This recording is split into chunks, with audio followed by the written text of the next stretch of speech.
Today, we're going to talk about the best foods to clean out your liver.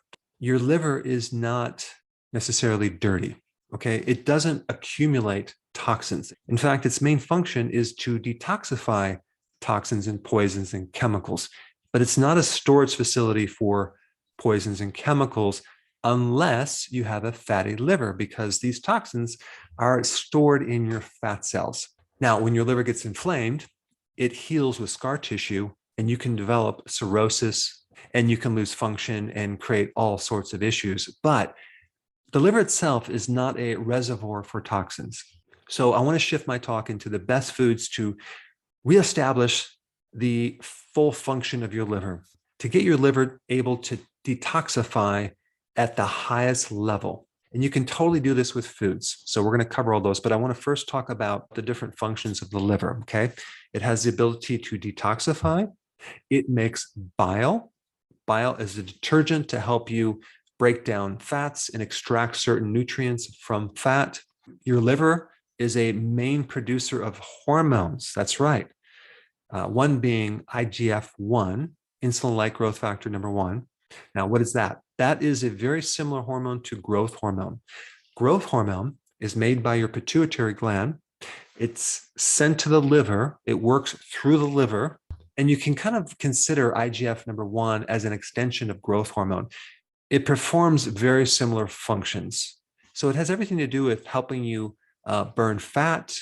It's an anabolic hormone, so it helps you build muscle. It has everything to do with building proteins.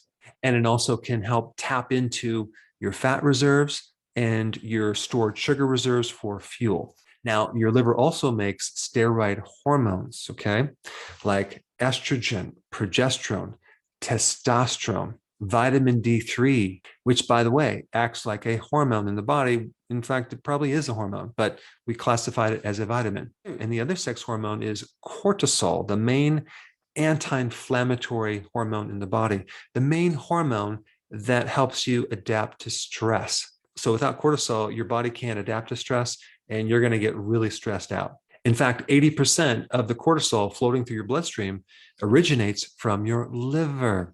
So all these steroid hormones come from this one thing, cholesterol. And so the liver is part of the building block of not just cholesterol, but a real key part in the creation of those hormones. And what's interesting is that people take certain drugs to block cholesterol, like statins. Well, guess what's going to happen to these hormones? You're not going to be able to make them efficiently. You're going to have all sorts of issues. And your liver makes a good portion of the cholesterol in your body. And take a wild guess what material it makes cholesterol from. If you guess dietary sugars, you are correct. So cholesterol is made from carbs. And cholesterol also makes certain proteins that transport things in the body, like cholesterol, like estrogen, like testosterone, different hormones. Because these hormones made from cholesterol can't travel that well through the blood, your liver packages them in proteins so they can be transported. So your liver has a post office function in that it is able to package certain things and send them throughout the body. Now, these proteins just don't transport certain things. They also buffer or regulate certain hormones. So if there's too much estrogen, for example, or too much cortisol, your liver will buffer that with these proteins to make sure that things are in balance. All right, so those are just some of the many functions of the liver. Your liver actually has 500 different functions. Now, before I get to the food, I just want to briefly mention the different symptoms that occur when you have damage to the liver. One would be itchiness in the body. Another one would be that your skin and the whites of the eyes turn yellow. That's called jaundice. The next one is lethargy.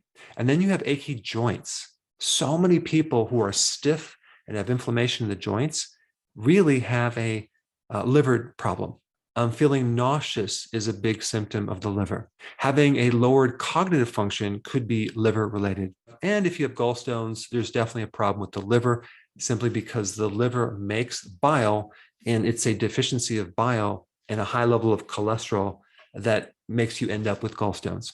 All right, so now let's dive into the best foods for your liver, okay? Number one, cruciferous vegetables, okay? Talking about kale, broccoli, Brussels sprouts, radish, arugula, wasabi, mustard greens. They are all cruciferous vegetables. They are very high in a natural phytonutrient called sulforaphane. And sulforaphane helps to detoxify the liver. It helps the liver to get rid of inflammation. And inflammation leads to insulin resistance.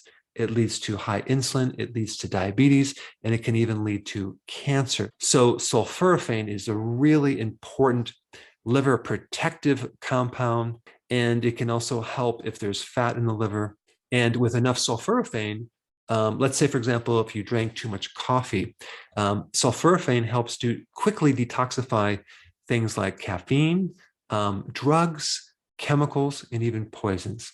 Eating cruciferous vegetables with sulforaphane can even enhance the liver to the point of having an enhanced function of the liver even 2 weeks after where you stopped eating cruciferous vegetables.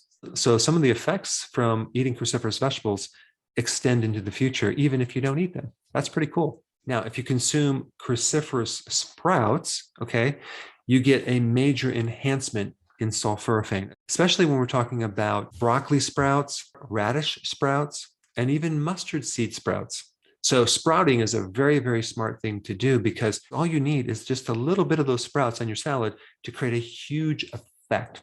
You see, one of the key enzymes to activate sulforaphane is destroyed with heat. So if you overcook broccoli or especially cauliflower, you're not going to be able to get this full magnitude of sulforaphane unless you at the same time add a little sprouts to your salad or a little bit of raw cruciferous. Or if you added a little bit of mustard to your meal, because mustard has a lot of that enzyme, because it's a cruciferous, that will help activate sulforaphane in the food that is cooked. So this is just another reason why when you have a salad, you want to add different things to it, like sprouts. And there's many other phytonutrients in cruciferous vegetables that support the liver function, which also have a lot to do with decreasing complications from diabetes and free radical damage, and improving sensitivity to insulin and improving insulin resistance, and just supporting your blood sugars. Personally, I consume a lot of arugula in my salads. So that is just loaded with those enzymes to activate sulforaphane. I also do a lot of raw cabbage, like coleslaw, for example, and sauerkraut, which is just loaded with the enzymes to activate sulforaphane. So out of all the things you can eat, cruciferous is at the top of the list. Now, the number 2 item is garlic. Now, garlic is something that is loaded with sulfur, and sulfur is a wonderful thing to detoxify the liver and also act as a natural antibiotic. So it's very, very antibacterial, antifungal, antiviral. And garlic is really good for stripping off fat from your liver. And garlic also has a lot of vitamin B1 as well. I mean, garlic is just one of those superfoods. It's anti-inflammatory. It's a very powerful antioxidant, and it has huge anti-cancer properties. All right, the next one for the liver is turmeric, okay? Now, the active phytonutrient in turmeric is curcumin. Curcumin is just a powerhouse in reducing inflammation. There was someone recently who had lifelong headaches, okay? And they had to take copious amounts of Tylenol for years and years and years, and their liver has been going downhill. And so one of the key things that she did is started taking turmeric on a daily basis. And so not only did her headaches go away, but now going in the future, not having to take Tylenol, her liver is going to do much, much better. Now, one thing I want to say about the liver is that the liver is rugged, it's tough, it can bounce back unless it's completely destroyed. It only needs a little bit of itself to function. And a lot of people have destroyed a good portion of their livers, and they're able to exist and survive, which is quite amazing.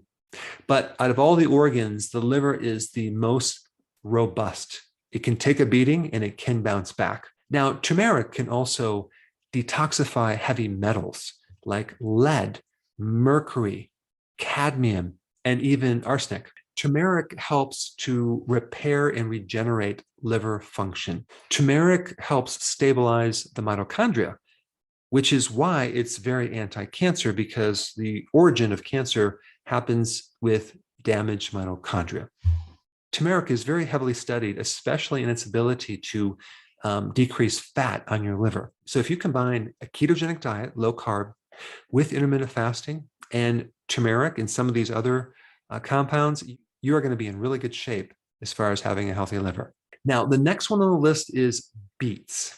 Beets have always been known to help detox the liver. They can help reduce liver enzymes. If the liver enzymes are high, they can help reduce them. The phytonutrients in the pigments in beets can help activate the release of bile salts, and that can help decrease the fat in your liver. But beets are hepatoprotective, which means they protect the liver cells and they can significantly reduce inflammation in the liver. And if they can reduce inflammation in the liver, they can slow down the process of fibrosis and scar tissue and cirrhosis.